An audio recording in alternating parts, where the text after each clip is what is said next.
Ah, c'est reparti. Hein. Allez-y, cliquez juste là. Cliquez.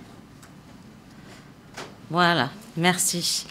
Bonjour à tous. Merci d'avoir invité les équipes de Médecins du Monde pour parler de la lutte contre les opportunités manquées de dépistage chez les personnes migrantes en situation de précarité. Rapidement, je vais vous présenter la mission France de Médecins du Monde. Les problèmes de santé publique ont justifié qu'on mette en place ce programme de prévention et puis le programme de prévention en lui-même. Alors, la mission France de Médecins du Monde, très rapidement, c'est 68 programmes dans 37 sites environ en France. On a des centres de soins qu'on appelle les CASO, centres d'accueil de soins et d'orientation, une vingtaine en France. On reçoit à peu près 25 000 patients par an, 31 000 consultations médicales et 12 000 consultations sociales. Mais l'essentiel de nos actions, en fait, ce sont des actions mobiles de proximité pour aller au-devant des patients qui ne viennent pas vers nous pour tout un tas de raisons, que ce soit des gens qui vivent en squat, en bidonville, des migrants en transit, des personnes incarcérées, des actions mobiles auprès des usagers de drogue et des travailleurs du sexe. On a aussi des programmes auprès des mineurs isolés qu'on voit de plus en plus malheureusement dans nos centres. Et on a 2 programmes transversaux, un sur le cancer du col de l'utérus et un sur la prévention du VIH, des hépatites, des IST et de la tuberculose, mais dont on parlera demain, qui sont donc des programmes transversaux. En 2000, Médecins du Monde s'est doté d'un observatoire de l'accès aux droits et aux soins qui nous permet de rendre compte de façon objective, avec des données objectives, des difficultés d'accès que peuvent avoir nos patients dans le système de droit commun. Alors, on a, depuis 2016, mis en place un dossier patient informatisé. On a un entretien d'accueil systématique avec tous les patients qui nous permettent d'avoir les données socio-démographiques. Et puis, par ailleurs, tout un tas de dossiers selon les motifs de consultation et qui seront remplis au fur et à mesure des visites du patient, sachant qu'en moyenne, on va quand même voir les patients moins de 2 fois statistiquement, puisque notre but, c'est de renvoyer les patients vers le système de droit commun. On n'est pas là pour mettre en place un système parallèle pour les personnes. Nos données sont analysées par l'Observatoire régional de la santé Midi-Pyrénées. Du coup, voilà, je peux vous présenter les populations rencontrées dans les centres de soins de Médecins du Monde. Donc, c'est des hommes essentiellement, jeunes. 95% sont des patients étrangers, dont les 2 tiers sont en situation irrégulière. Ils viennent essentiellement d'Afrique subsaharienne et sont tous en situation extrêmement précaire vis-à-vis du logement, avec seulement 8% des gens à peu près qui ont un logement personnel, les autres étant hébergés, sans domicile fixe ou vivant dans des squats ou dans des bidonvilles. Ils vivent tous dans des situations d'extrême précarité avec 98% des patients qui sont en dessous du seuil de pauvreté. Et en ce qui concerne la couverture maladie, il faut savoir que 80% des patients qui arrivent, normalement, ont accès à une couverture maladie dans les faits, enfin potentiellement, et dans les faits, ils ne sont que 16% à avoir des droits ouverts. Ça témoigne des obstacles énormes que les patients rencontrent pour ouvrir leurs droits. Il y a d'abord les difficultés administratives, il y a la méconnaissance des droits et des structures, ce qui nous permet de dire que les étrangers ne viennent pas en France pour se faire soigner et de lutter contre certaines idées reçues, ils ne savent même pas qu'ils ont droit aux soins. Bien sûr, la barrière linguistique et le problème de la domiciliation, que plus d'un quart des patients n'ont pas pour pouvoir ouvrir leurs droits. Alors, les médecins, lors de la consultation médicale, demandent à chaque patient s'ils ont connaissance de leur statut sérologique. Sur la ligne du dessus, ça c'est pour tous les patients, on voit qu'aussi bien pour le VIH que pour les hépatites, on a une forte méconnaissance des statuts, puisque moins d'un quart des patients connaissent leur statut.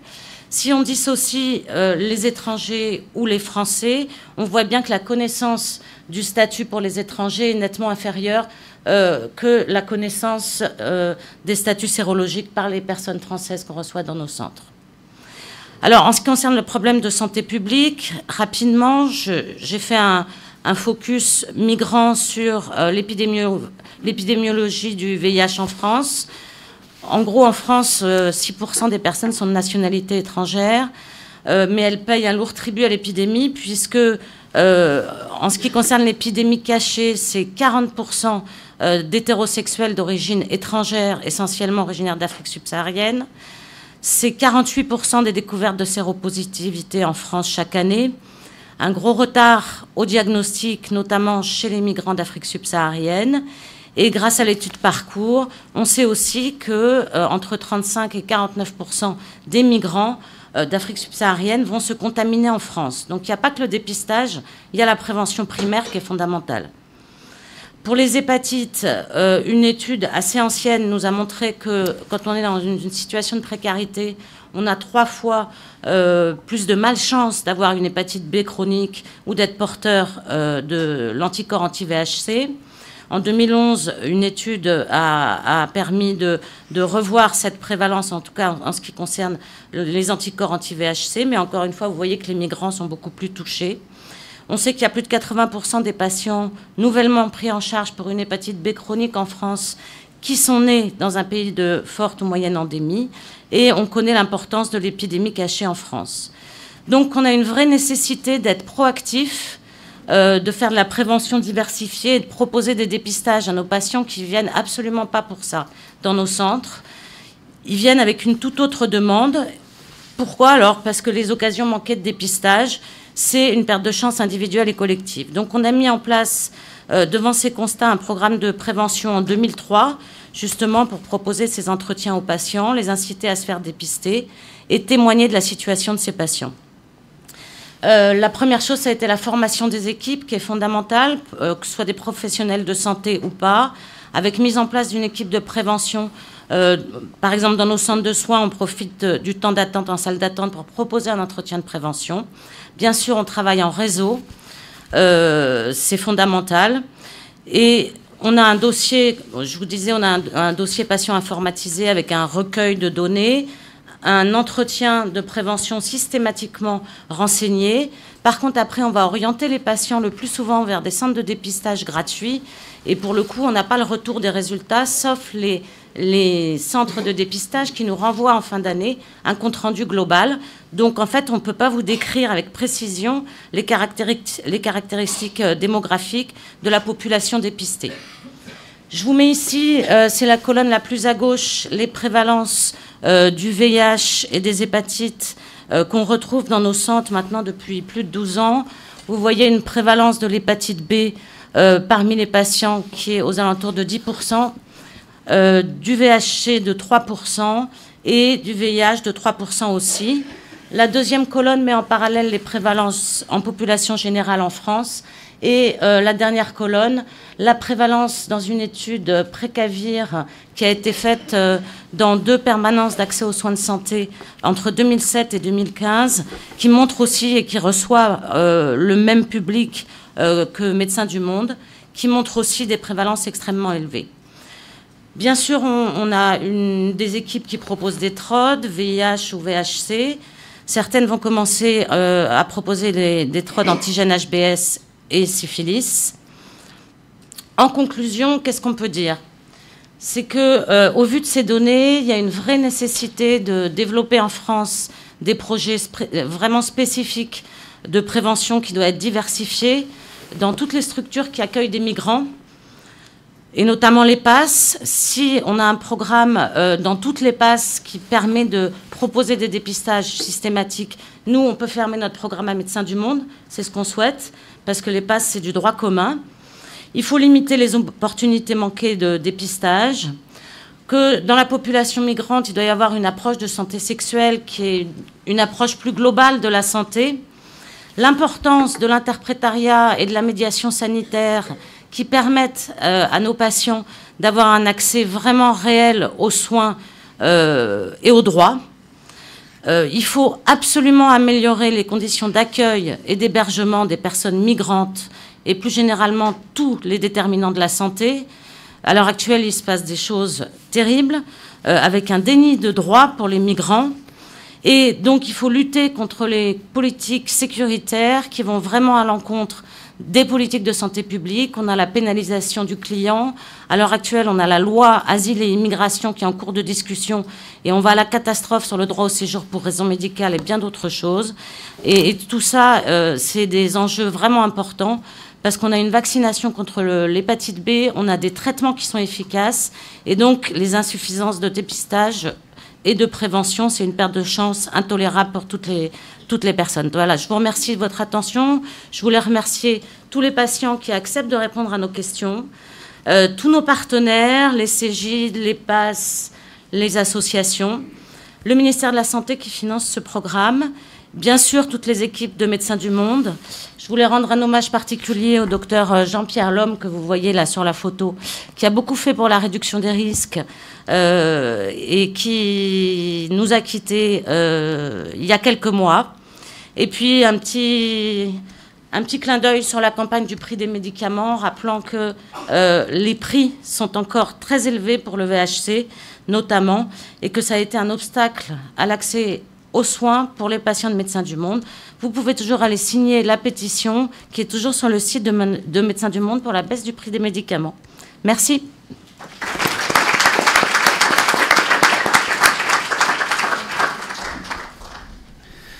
Merci beaucoup, Marie-Dominique, pour cet exposé qui révèle des chiffres inquiétants quand on compare les taux de diagnostic tardif d'un communauté HSH comparativement aux taux chez les migrants et au nombre de tests effectués, ou plutôt pas effectués chez les migrants par rapport aux HSH. Place largement à des questions sur un sujet qui nous concerne tous, dans tous les pays, et pas que la France.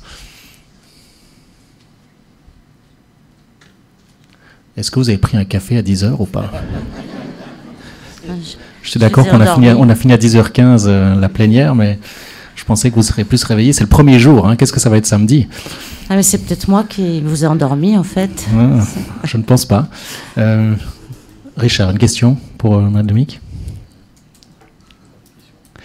Moi, je suis frappé par ce 16%. Je prends une question. Il y a une main s'est levée ici.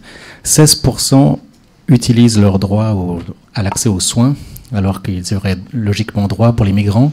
Vous avez listé toutes les raisons linguistiques, administratives, certaines ouais. qui sont un blocage à l'information, au droit à la santé, en fait, et au droit à la santé, au suivi de ces personnes.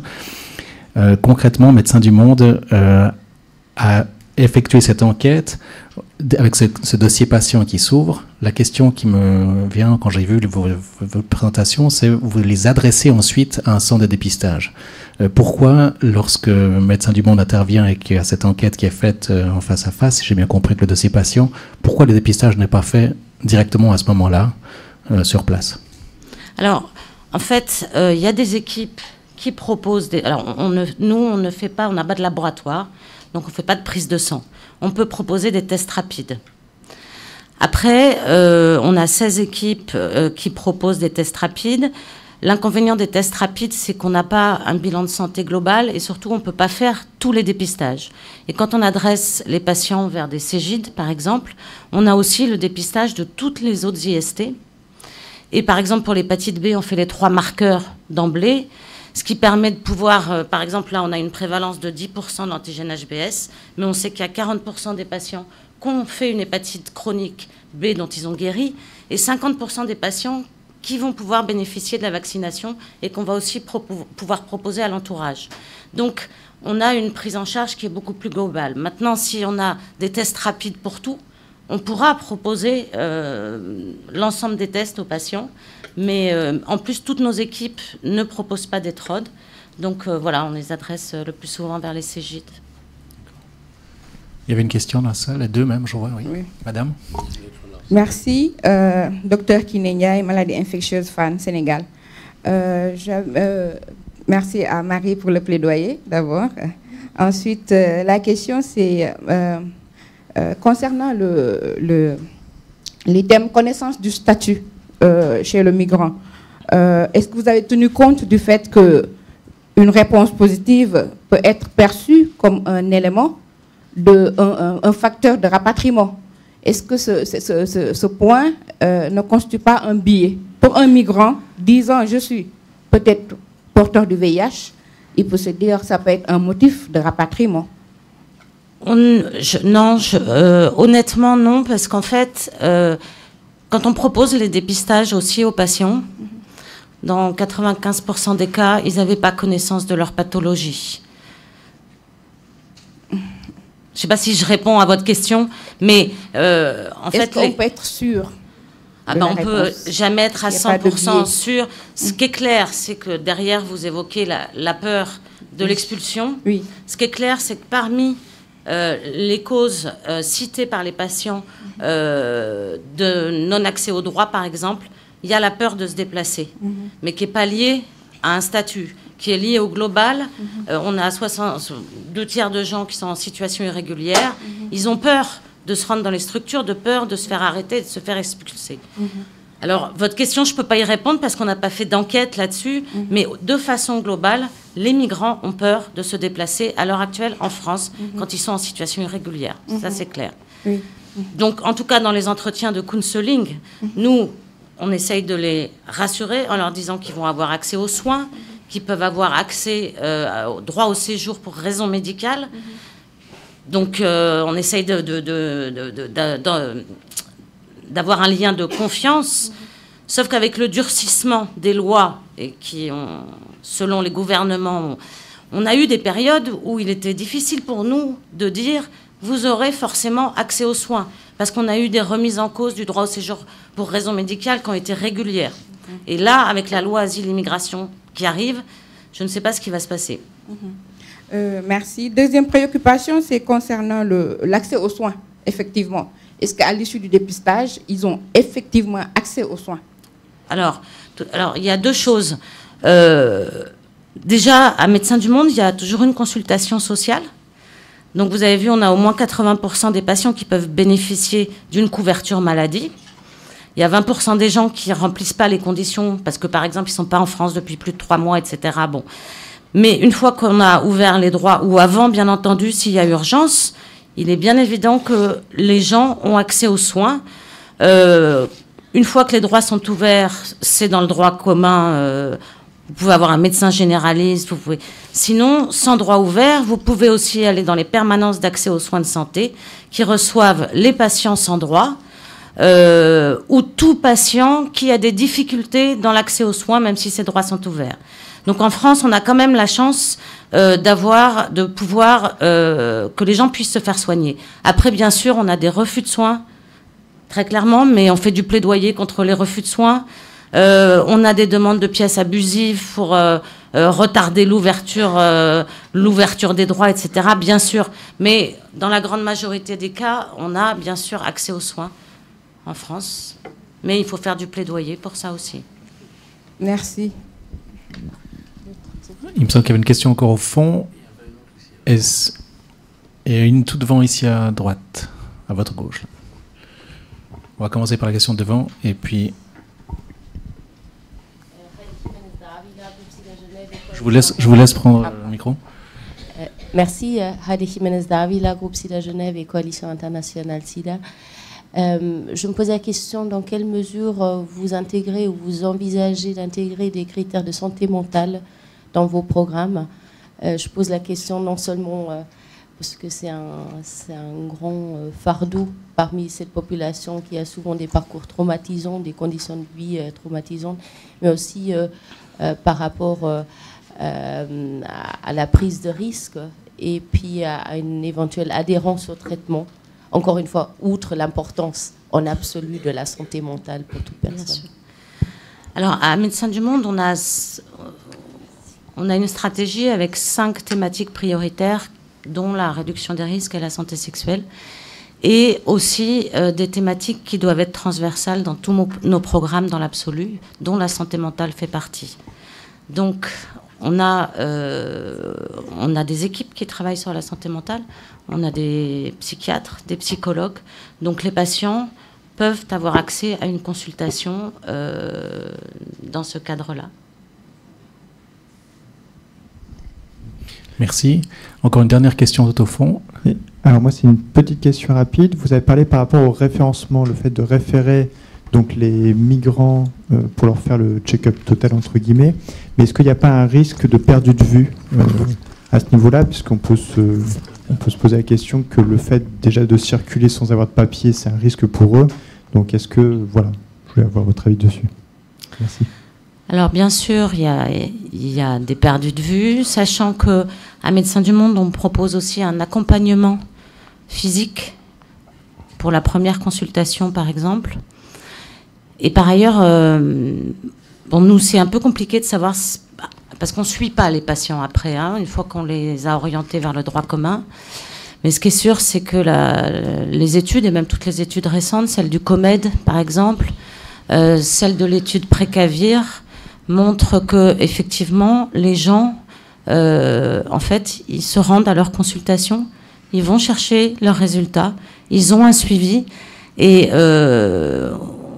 c'est vrai que ça permet aussi de lutter un petit peu contre les idées reçues, de penser que les patients, en fait, ils sont migrants, ils sont en situation très précaire, et que du coup, ils vont être forcément perdus de vue. Et en fait, la réalité des études, c'est qu'on a bien sûr des perdus de vue, mais pas tant que ça. Et c'est l'importance de l'accompagnement. Et je mets l'accent encore une fois sur la médiation sanitaire qui va permettre d'accompagner les patients, de faire le lien entre les soignants et le patient, et faire aussi changer le regard des soignants sur les patients en situation très précaire. Et ça, on a beaucoup d'expériences de médiation sanitaire qui ont permis justement de changer le regard. Les soignants adaptent leurs consultations sans horaire fixe. Donc la médiation sanitaire, c'est entre guillemets un outil, j'aime pas ce terme-là, mais qui est fondamental pour justement qu'il y ait moins de perdus de vue. Ok, merci.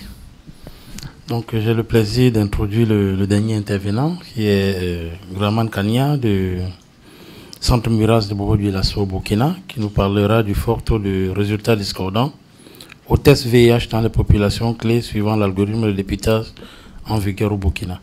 Graman.